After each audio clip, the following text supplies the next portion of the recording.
बाळांनो, आज तुम्हाला मी अशा एका मुलाची गोष्ट सांगणार आहे. तो तुमच्यासारखाच गोड आहे, पण जरासा भित्रा आहे. त्या मुलाचं नाव आहे पिंटू.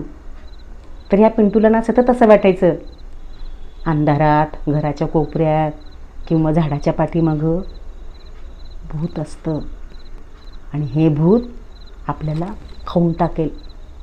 तर या गोष्टीचं नाव आहे गच्चीवरचं भूत. तर झालं असं बाळांनो, की नुकतीच पिंटूची परीक्षा संपली होती आणि तो आईबाबांसोबत मामाच्या गावी गेला होता सुट्ट्यांना. तुमच्यासारखंच.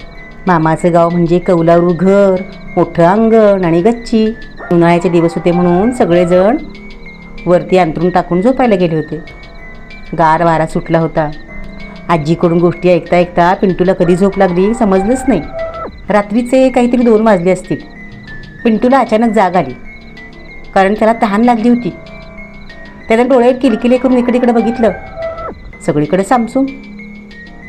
आई, बाबा, लहान पिंकी, मामा, मामी, आजी सगळेजण गाढ झोपले होते.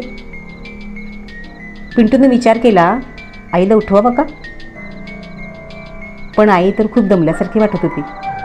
मग त्यानं ठरवलं की आपणच पटकन खाली जाऊन पाणी पिऊन यावं. तो घाबरत उठला. त्याच्या मनात विचार